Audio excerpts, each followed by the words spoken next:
السلام علیکم دوستو امید ہے آپ سب خیریت سے ہوں گے۔ اللہ آپ سب کو ایسے ہی خوش رکھے۔ دوستو آج ہم پھر سے حاضر ہیں آپ کے پاس ایک اور ریورٹ مسلم کی سٹوری کے ساتھ، اور آج کی ویڈیو کا موضوع ہے میں تو ایمان لے آیا قرآن پڑھ کر، پر مسلمان کیوں ذلیل اور رسوا ہیں۔ تو دیکھنا ہے کہ یہ کیسی ویڈیو ہے اور اس میں کیا بتایا گیا ہے، کس بھائی نے اسلام قبول کیا ہے اور یہ کسی انجینئر نے اسلام قبول کیا ہے۔ تو یہ دیکھنا بہت دلچسپ ہے، اور چلیے سٹارٹ کرتے ہیں آج کی اس ویڈیو کو۔ السلام علیکم ورحمۃ اللہ وبرکاتہ۔ وعلیکم السلام ورحمۃ اللہ وبرکاتہ۔ ایک بندہ جو IITs کی کوچنگ کراتا ہے، مطلب IIT میں داخلہ کے لیے بچوں کے جو داخلہ کے ٹیسٹ ہوتے ہیں اس کے لیے وہ کوچنگ کراتا ہے، اور ہی از اے ویری گڈ میتھمیٹیشین۔ وہ میتھمیٹکس پڑھاتا ہے بہترین، ہی از a genius in the sense کہ وہ میتھمیٹکس کا وہ ماسٹر ہے، لیکن وہ ڈپریشن میں چلا گیا۔ کچھ سوال اسے پریشان کر رہے تھے جس کی وجہ سے وہ شدید ڈپریشن میں چلا گیا، لیکن اللہ کا کرم ہوا اس کے اوپر کہ اس بندے کو کسی نے قرآن کی طرف ریفر کر دیا کہ آپ قرآن پڑھیں، اور جب وہ قرآن پڑھنے لگا تو الحمدللہ وہ بہت تیزی سے اس ڈپریشن سے باہر بھی آ گیا۔ یہ ان ڈاکٹرز کے لیے بڑی حیران کر دینے والی بات تھی جس سے وہ علاج کرا رہا تھا۔ وہ ڈاکٹر بھی جب ان سے سوال کیا کہ بھائی آپ اتنی جلدی اس چیز سے، اس پرابلم سے ریکور کیسے ہوئی؟ تو پرابلم جلدی ٹھیک نہیں ہوتا، جس طرح کی بیماری، جس طرح کی پرابلم میں تو مبتلا ہو گئے تھے۔ تو اس نے بولا کہ سر میں جو ہے قرآن پڑھنے لگا ہوں، اور قرآن کی وجہ سے جو باتیں اس میں بتائی گئی ہے، جو سکون ملتا ہے جس باتوں کو سمجھ کر کے، یہ مجھے ڈپریشن سے باہر آنے میں بہت مدد کیا۔ تو یہ بہت بڑی بات ہے، اس میٹر کے اوپر ہمیں سوچنا چاہیے کہ قرآن کی اہمیت اور قرآن کی عظمت کیا ہے۔ تو اس بندے سے جب میری بات ہوئی، اب جب اللہ تعالیٰ نے اسے ہدایت دے دیا، اللہ تعالیٰ نے اس کے اندر ایمان یقین کی دولت دے دی، تو اب اس کی دوسری پریشانی سامنے آ گئی۔ اب دوسری پریشانی یہ سامنے آ گئی کہ وہ اس بات پہ حیران ہے۔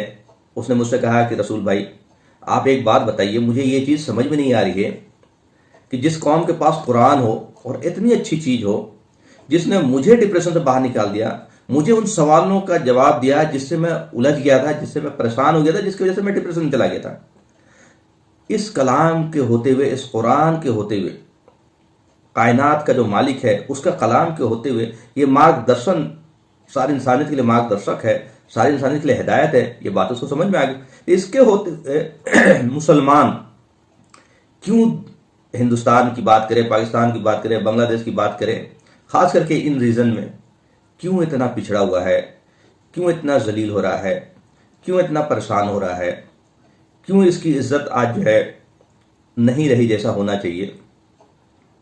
یہ سوال ہم سب کے لیے ہے۔ یہ سوال ہر مسلمان کو، چاہے عالم ہوں، چاہے انٹلیکچوئلس ہوں، چاہے اسکالر ہوں، اسے سوچنا چاہیے۔ یہ بندہ جو IIT کا کوچنگ کراتا ہے، اور جب اللہ نے اسے ہدایت دی قرآن سے، اور قرآن کی اہمیت جب اسے سمجھ میں آ گیا، تو وہ پریشان ہے اس بات سے کہ مسلمان کیوں پریشان ہو رہا ہے، کیوں ذلیل ہو رہا ہے، اور کیوں ان کے اوپر مصیبت آ رہی ہے۔ اس کا جواب بہت سمپل ہے، بہت آسان ہے، اور ہم سب کو غور کرنا چاہیے، اور آپ کمنٹ میں بھی اس کو بتا سکتے ہیں۔ ہمیں غور کرنا چاہیے۔ کمنٹ اس لیے نہیں کرنا ہے کہ صرف کمنٹ کرنے کے لیے، آپ اس کو سنیں اور پھر آپ ہمیں کمنٹ میں اس کا، اگر آپ کے پاس کوئی اور رائے ہو تو آپ جواب بھی دے سکتے ہیں۔ سب سے پہلے میں ترمذی کی ایک حدیث سے شروع کرتا ہوں، جس میں 1327 نمبر کی یہ حدیث ہے، جس میں اللہ کے رسول صلی اللہ علیہ وسلم حضرت معاذ رضی اللہ تعالیٰ عنہ کو گورنر بنا کے بھیج رہے ہیں، اور جب گورنر بنا کے بھیج رہے ہیں تو ان سے ایک سوال کیا کہ یا معاذ تم فیصلہ کیسے کرو گے؟ ایکچولی یہ بیسک پرنسپل سمجھ میں آئے گا ہمیں، کیونکہ ہم بھی جب کوئی پریشانی میں پھنستے ہیں تو ہمیں فیصلہ کیسے کرنا چاہیے، کس طرف ہمیں مخاطب ہونا چاہیے، اس میں ہمارے لیے سولوشن ہے۔ تو انہوں نے کہا یا رسول اللہ میں قرآن میں دیکھوں گا۔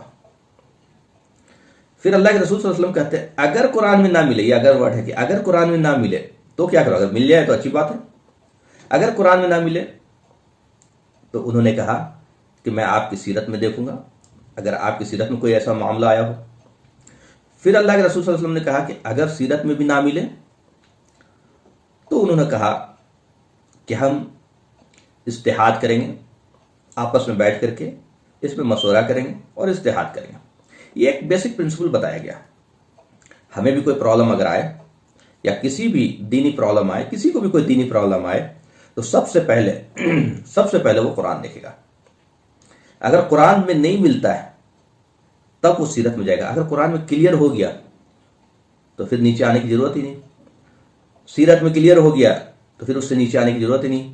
ہم اصل الٹا چلتے ہیں. سب سے پہلے نیچے ہم دیکھ رہے تھرڈ، اس کے بعد ہم سیکنڈ میں جا رہے ہیں اور قرآن کی نوبت ہی نہیں آ رہی ہے. یہ ہے اصل پرابلم کی جڑ. قرآن میں آتا ہے ایک جگہ، بسم اللہ الرحمن الرحیم، وَمَن لَّمْ يَحْكُم بِمَا أُنزِلَ اللَّهُ فَأُولَٰئِكَ هُمُ الْكَافِرُونَ وَمَن لَّمْ يَحْكُم بِمَا أُنزِلَ اللَّهُ فَأُولَٰئِكَ هُمُ الظَّالِمُونَ وَمَن لَّمْ يَحْكُم بِمَا أُنزِلَ اللَّهُ فَأُولَٰئِكَ هُمُ الْفَاسِقُونَ. اللہ تعالیٰ کہتے ہیں کہ جو لوگ میری نازل کی ہوئی حکموں سے، مطلب قرآن سے فیصلہ نہیں کرتے، یہی ہے وہ کافر. یہ بہت بڑی بات ہے، ہمارے رونگٹے کھڑے ہو جانے چاہیے سن کر کے. پھر اللہ تعالیٰ آگے کہتے ہیں کہ جو لوگ ہماری نازل کی ہوئی حکموں سے فیصلہ نہیں کرتے، یہی ہے وہ ظالم. اور اس کے بعد کہتے ہیں کہ جو لوگ ہماری نازل کی ہوئی حکموں سے فیصلہ نہیں کرتے، یہی ہے وہ فاسق. کافر بھی بولا، ظالم بھی بولا، فاسق بھی بولا. بچا کیا؟ تو جو لوگ قرآن سے فیصلہ نہیں کرتے ان کا ٹھکانہ کہاں ہوگا؟ وہ کفر پہ مریں گے، ظلم پہ مریں گے، فاسق ہو کر مریں گے. ٹھکانہ جہنم ہوگا. اب آپ سمپل سے میں ایک مثال دے رہا ہوں طلاق کا، یا کوئی بھی آپ ایک کوئی پرابلم ہے، چاہے وراثت کی پرابلم آ جائے، طلاق کا پرابلم آ جائے. اب آپ 3 علماء کو بیٹھا دیجئے، ایک دیوبندی ہوں، ایک بریلوی ہوں، ایک اہل حدیث ہو، کوئی بھی ہو، ایک کنسنسس پہ آ نہیں سکتے، لڑائی ہو جائے گی. انہوں نے کہا کہ امام ابو حنیفہ نے یہ کہا، وہ کہیں انہوں نے یہ کہا، انہوں نے یہ کہا، لیکن قرآن کی طرف نہیں جائیں گے. قرآن کرسٹل کلیئر ہے طلاق کے اوپر، کرسٹل کلیئر. اللہ تعالیٰ نے پورا سورہ طلاق ہی نازل کر دیا. پھر سورہ بقرہ میں پوری ڈیٹیل میں ہے. اور کوئی آدمی کہتا ہے کہ قرآن میں طلاق جو ہے اللہ تعالیٰ نے پوری طرح سے نہیں سمجھایا، تو یہ بڑی احمقانہ جواب ہے. تو میں کہہ رہا ہوں کہ ہمیں پہلے کوئی بھی پرابلم ہو، اگر ہم قرآن خود سے نہیں دیکھ سکتے، ہمیں عربی نہیں پڑھنی آتی، اردو نہیں پڑھنے آتی، ٹرانسلیشن نہیں پڑھ سکتے، آپ کسی عالم سے پوچھیں کہ بھائی صاحب اس مسئلے کا جواب قرآن میں کیا ہے.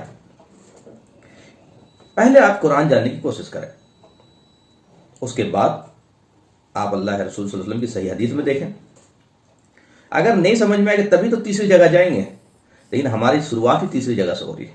یہ ہے اصل پرابلم کا جڑ، کیونکہ بیسک فلاسفی کو ہم نے بگاڑ دیا ہے.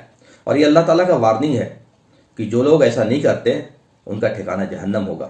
تو ہم قرآن کو پروموٹ کرنا چاہیے. قرآن کو ہم پروموٹ نہیں کرتے جس طرح سے کرنے کا حکم ہے. بھائی قرآن سے ہم فیصلہ کیسے کریں جب خود ہی قرآن نہیں جانیں گے؟ اور قرآن جاننے کے لیے یہ ہونا چاہیے کہ قرآن بالکل عام ہونا چاہیے. ہر مسجد میں قرآن سیکھنے سکھانے کا سسٹم ہونا چاہیے. مسجد ہے ہی ہے تعلیم کی جگہ، صرف نماز کی جگہ نہیں ہے، وہاں تعلیم کی جگہ ہے. وہاں سیکھنے سکھانے کا نظم ہونا چاہیے، مدرسوں میں ہونا چاہیے. جہاں جہاں موقع ملے قرآن کے بغیر دین نہیں ہے. قرآن کی طرف پلٹے بغیر دین نہیں ہو سکتا. قرآن میں ایک جگہ آتا ہے اطیعوا اللہ واطیعوا الرسول واولی الامر منکم فإن تنازعتم فی شیء فردوہ الی اللہ والرسول. اطاعت کرو اللہ کی اور اللہ کے رسول کی، اور جو تم میں سے حاکم ہوں یا کسی مشن پہ ہے، کسی مقصد میں ہے، کوئی امیر ہے، اس کی اطاعت کرو. لیکن اس امیر کی اطاعت تب تک ہوگی جب وہ خود اللہ کے رسول کی اطاعت پہ ہوگا. چونکہ کوئی تجار اور کوئی ڈسپیوٹ آئے گا ہی تب جب وہ اللہ کے رسول کے راستے کو چھوڑے گا. تو اس میں اللہ تعالیٰ خاص کر کے کہہ رہے ہیں کہ اگر کوئی ڈسپیوٹ پیدا ہو جائے دینی مسئلے میں، فَإِن تَنَازَعْتُمْ فِي شَيْءٍ فَرَدُّوهُ إِلَى اللَّهِ وَرَسُولِهِ، لوٹاؤ کس کی طرف؟ اللہ کے رسول کی طرف. اللہ کے رسول کی طرف میں آرڈر کیا ہے؟ پہلے اللہ کی طرف، قرآن کی طرف. یہی آ گیا معاذ اللہ تعالیٰ عنہ والی بات. قرآن کی طرف لوٹاؤ، اور پھر وہاں نہ ملے تو اللہ کے رسول صلی اللہ علیہ وسلم کی سیرت میں لوٹا. وہاں نہ ملے تو آپس میں پھر اجتہاد کرو. لیکن ہم تیسرے نمبر سے شروع کرتے ہیں، پھر دوسرے نمبر پہ جاتے ہیں، پہلا کا تو ٹائم ہی نہیں آتا. یہ ہے اصل مسلمانوں کی پستی کا ریزن. اور اللہ کے رسول صلی اللہ علیہ وسلم کی حدیث ہے کہ قوم کا عروج قرآن سے ہوگا اور اس کی زوال قرآن سے ہوگا. قرآن چھوڑنے کے نتیجے میں زوال ہوگا، قرآن پکڑنے کے نتیجے میں عروج ہوگا. اب یہ ہم ڈیسائیڈ کریں کہ ہم کیا چاہتے ہیں. اور خاص کر کے میں مسلمان میں جو پڑھے لکھے لوگ ہیں جو اپنے آپ کو ڈاکٹر، انجینئر اور بڑے قابل لوگ ہیں، بڑے انٹلیکچوئل لوگ ہیں، میں ان سے کہتا ہوں کہ آپ تھوڑا سا وقت نکالیے قرآن کے اوپر تدبر کے لیے، غور و فکر کے لیے. اور قرآن کو پڑھنے کے کئی طریقے ہو سکتے ہیں. ایک تو تلاوت سلسلہ وار ہوتا ہے، ایک رینڈم کسی بھی سورے کو پڑھ سکتے ہیں، اور سب سے بہترین طریقہ یہ ہے کہ آپ کا کوئی پرابلم، کسی بھی طرح کا پرابلم، جو بھی انسانی ریلیٹڈ پرابلم ہے، وہ ہو نہیں سکتا ہے قرآن سے باہر ہو. آپ کو کوئی پرابلم آ جائے، چاہے طلاق کیا جائے، چاہے وراثت کیا جائے، چاہے نکاح کیا جائے، چاہے دنیا میں عذاب کیوں آ رہا ہے، چاہے دنیا میں مسلمان پٹ کیوں رہا ہے، چاہے دنیا میں مسلمانوں کے معاملات کیوں خراب ہے، یا معاملات کے کوئی بھی سوال ہو آپ کے ذہن میں، آپ اس سوال کو لے کر کے قرآن کھولیں اور اس کا جواب آپ ڈھونڈیں. انشاءاللہ آپ کو اللہ تعالیٰ اس آیت پہ پہنچا دے گا جہاں پہ اس کا جواب ہے. آپ اس کے لیے علماء سے ہیلپ لے سکتے کہ بھائی بتائیے میری یہ پریشانی، میرا یہ سوال ہے، اس کا جواب قرآن کی کون سی آیت میں ملے گا. لیکن پہلے قرآن، اگر اس چیز کو ہم نے پکڑ لیا تو انشاءاللہ ہماری حالت سدھر سکتی ہے، ورنہ ہماری حالت سدھرنے کی کوئی چانسز نہیں ہے اگر یہی حال رہا تو. وآخر الدعوانا الحمدللہ رب العالمین. ماشاء اللہ، بہت بہترین ویڈیو تھی اور انفارمیٹیو ویڈیو تھی. اور انجینئر محمد ارمان رسول کی ویڈیوز میں پہلے بھی بہت دیکھا کرتا تھا، لگ بھگ 3 سال پہلے سے میں ان کو دیکھتا آ رہا ہوں، اور میرے بہت سارے ڈاؤٹس کلیئر ہوئے ہیں ان کی وجہ سے. تو میں آپ سے گزارش کرتا ہوں کہ آپ ان کے چینل کو ضرور سبسکرائب کریں. ویسے اس میں کوئی سٹوری تو انہوں نے نہیں سنائی ہے، لیکن ہاں انہوں نے ہم جیسے مسلمانوں کی اصلاح ضرور کی ہے، اور بہت کچھ سیکھنے کو بھی ملا ہے ان کی ویڈیو سے.